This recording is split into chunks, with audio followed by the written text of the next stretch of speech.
네, 글로벌 시장 상황 외신 반응 자세하게 분석해 보도록 하겠습니다. 전세현 캐스터 나와 있습니다. 자, 오늘 미국 시장은 휴장을 했지만 어제 유럽 시장, 아시아 증시는 예정대로 열렸는데요. 아시아 증시, 유럽 증시가 큰 폭으로 오르는 모습이었습니다. 우리 시장도 2200선을 회복하는 모습이었는데 미중 간의 무역 협상 좀 분위기가 낙관적으로 좀 흘러가고 있는 것 같아요. 네, 계속해서 이제 외신들도 일제히 주목한 사안이 어제 아시아 증시가 랠리를 이어갔는데 바로 미국과 중국의 무역 협상 진전 기대감 덕분이다. 이렇게 다 헤드라인이 일제히 나오는 모습이었습니다. 네. 과연 정말로 이러한지에 대해서 함께 외신 통해서 살펴보도록 하겠습니다. 네, 어제 마감한 아시아 증시 일제히 급등 마감했습니다. 미국과 중국의 무역 협상이 진전되면서 세계 경기가 회복될 것이라는 기대감이 주가를 지지했는데요. 일본 증시가 1.8%, 중국 증시가 2.68% 랠리를 펼쳤습니다. 우리나라 코스피 지수도 2210선을 회복했고 코스닥 지수는 넉 달 만에 최고치를 기록했습니다. 블룸버그는 이런 현상에 대해서 세계 경제와 미중 무역 협상에 대한 낙관적인 신호들이 아시아 증시를 지난해 10월 이후 가장 높은 수준으로 끌어올렸다라고 평가했습니다. 사실상 지난 주말 트럼프 대통령은 트위터를 통해서 중국에서의 무역 협상이 매우 생산적이라고 밝혔죠. 구체적으로 내용을 살펴보시면 오늘 내 직원들과 중국과의 무역 거래에 대한 중요한 회의와 전화를 했다. 너무나 많은 분야에서 큰 진전이 이루어지고 있다라고 칭찬했습니다. 중국 국영통신 역시 무역 협상이 이번 주 워싱턴 DC에서 이어질 것이며 양국이 마감 시한을 앞두고 막판 전력 질주에 나서고 있다라고 말했습니다. 앞서 미국과 중국은 지난주 베이징에서 차관급 그리고 장관급 릴레이 무역 협상을 진행했고요. 18일부터는 미국 워싱턴 DC에서 협상을 이어갑니다. 오는 3월 1일로 예정된 휴전 시한인 60일이 연장될 가능성도 커진 만큼 다소 긍정적인 전망들이 나오고 있습니다.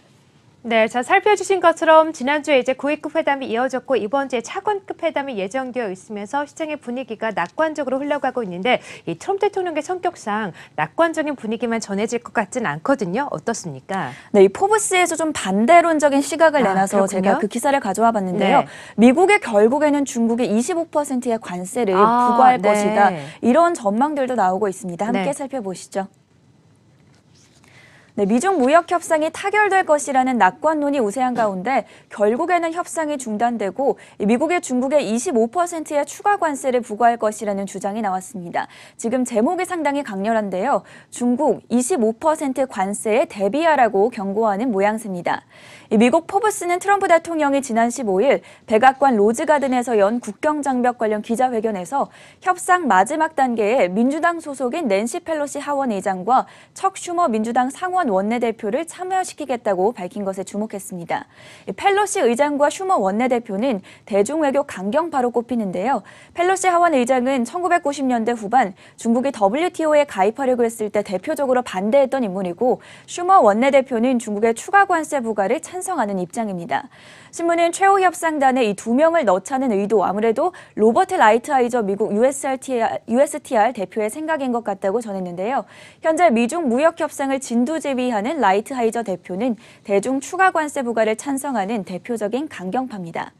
여기에 미국이 중국 하이난성에서 미중 정상회담을 하자는 중국의 제안을 거절한 점도 양국의 무역 협상 낙관론에 찬물을 끼얹었습니다. 미국이 계속되는 협상 결과 중국의 제안을 거절한다면 하이난에 트럼프 대통령이 직접 가는 것보다 시진핑 주석을 미국으로 데려와서 거절하는 편이 더 유리하다는 분석입니다. 결론적으로 포브스는 미국 정부 입장에서 중국에 추가 관세를 부과하는 것이 오히려 좋은 일일 수 있다고 평가했는데요. 관세율을 지금의 10%에서 25%로 올리면 재정 적자에 허덕이고 있는 미국 행정부에 오히려 반가운 일이 될 수 있다고 전망했습니다. 현재 기대와 낙관론이 시장 전반을 지배하는 가운데 과연 낸시 펠로시 그리고 척 슈머 이 두 명의 민주당 의원들이 최종 협상에 참여할 것인지를 지켜보면서 앞으로의 무역 협상 진행 과정을 신중하게 예측해 보시면 좋겠습니다. 네, 자, 살펴보니까 양측의 줄다리기가 아주 팽팽하게 이루어지고 있는 것 같아요. 어쨌든 협상 마감 기한이 3월 1일이니까 정말 얼마 남지 않았는데 그 이전에 뭔가 낙관적인 분위기가 형성이 될지 아니면 3월 1일 기한이 좀 연장이 될지 시장의 흐름과 함께 잘 지켜볼 필요가 있겠습니다. 자, 외신 반응 전세현 캐스터와 함께했습니다. 고맙습니다. 네, 글로벌 시장 상황 외신 반응 자세하게 살펴보도록 하겠습니다. 전소연 캐스터 나와 있습니다. 자, 이번 주 글로벌 시장에서 가장 큰 이슈 중에 하나가 미중 간의 무역 협상인데 이와 함께 또 저희가 주목하고 있는 이슈가 미국 상무부의 자동차 관세 보고서 제출입니다. 어제 제출이 됐다면서요? 네, 이제 어제 미국 상무부가 자동차 관세, 이 미국 자동차 수입이 미국 국가 안보에 네. 미치는 영향을 조사한 보고서를 트럼프 대통령에게 제출했는데요. 그렇군요. 네. 그 구체적인 사안에 대해서는 트럼프 대통령 백악관 측이나 상무부 대변인 모두가 비공개로 하겠다고 해서 외신들이 일제히 좀 주목하는 모습이었습니다. 네. 과연 어떤 내용으로 비공개가 됐을지 한번 살펴보시죠. 네, 미국 상무부가 현지 시간 17일 오후 자동차 수입이 미국 국가 안보에 미치는 영향을 조사한 보고서를 트럼프 대통령에게 제출했습니다. 지난해 5월이었죠. 트럼프 대통령 참모들에게 수입 자동차가 국가 안보에 해를 끼치는지 조사하라고 지시했고 이에 따라 윌버 로스 상무장관은 무역확장법 232조에 근거해 조사 보고서를 제출했습니다. 그러나 미국 상무부 대변인은 구체적인 보고서 내용을 공개하지 않았는데요. 로이터 통신은 이번 보고서는 3급 기밀로 제출돼 당분간 공개되지 않을 것이라고 전했습니다. 이 보고서를 전해받은 트럼프 대통령은 앞으로 90일 동안 관세 부과나 수입 물량 제한 등의 조치를 취할지 결정해야 합니다. 그런데 이 기간 동안 많은 나라들이 트럼프 행정부를 상대로 치열한 로비전을 벌일 것이다. 이런 관측이 제기되고 있습니다. 우선 미국 상무부와 백악관은 구체적인 보고서 내용을 공개하지 않은 것에 관심이 쏠리고 있는데요. 악시오스는 여러 소식통을 인용해서 트럼프 대통령이 다른 나라와의 무역 협상에서 자동차 관세를 협상 지렛대로 삼을 것이다. 이렇게 발표를 했습니다. 트럼프 대통령이 사실상 관세 위협이 가장 효과적인 협상 수단 중 하나라고 믿기 때문에 보고서 안에 어떤 내용이 담겼더라도 공개하지 않을 것이라는 분석인데요. 사실상 이번 보고서를 트럼프 대통령의 협상 무기로 볼 수 있겠습니다. 네, 자, 역시나 이번에도 이 트럼프 대통령의 협상 전략 중에 하나였군요. 자, 사실 이 수입차 관세 보고서 우리나라도 주목을 하지 않을 수밖에 없습니다. 현대차, 기아차 모두 다 이 글로벌 판매 비중이 굉장히 높은데 우리나라에는 어떤 영향을 주게 될까요? 네, 사실 한국에서도 어제 굉장히 우려의 목소리를 그렇죠? 나타내기는 했습니다. 네. 하지만 외신에서는 한국에는 그다지 큰 영향은 없을 것이다 네. 이렇게 평가를 하고 있습니다. 네. 자세한 내용 살펴보시죠.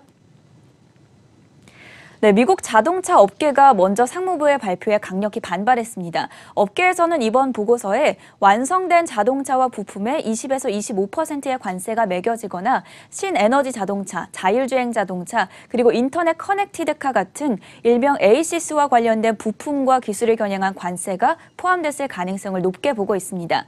존 머피 미국 상공회의 소장이 트위터를 올렸는데요. 자동차 관세는 끔찍한 발상이자 지금 테러블 아이디어라고 표현이 되어 있죠. 자동차 업계 지도자들은 반대 입장으로 단합했고 경제학자들도 거의 같은 입장이다라고 지적했습니다. 겉으로 보기에는 외국 자동차에 관세가 부과되며 수입차 가격이 상승하기 때문에 미국 자동차 업체들에게는 호재로 작용할 것이라고 생각할 수 있는데요. 하지만 이는 단편적인 사고입니다. 일단 미국 자동차 중 미국산 부품으로만 생산되는 차량이 없기 때문에 완성차 가격 인상이 불가피합니다. 또한 자동차 가격 인상은 소비자 물가와 고용 그리고 GDP에까지 악영향을 줄 수 있고 이는 결국 미국 자동차 시장을 위축시켜서 소비자들의 구매에 다시 악영향을 줄 수 있습니다. 미국 자동차 부품업계 이익단체인 자동차 장비제조업협회도 이미 자동차 시장이 판매 부진과 철강 및 알루미늄에 대한 관세로 고통을 받고 있는데 높은 관세가 또다시 부과된다면 미국에 대한 투자가 위축될 것이다 이렇게 경고했습니다.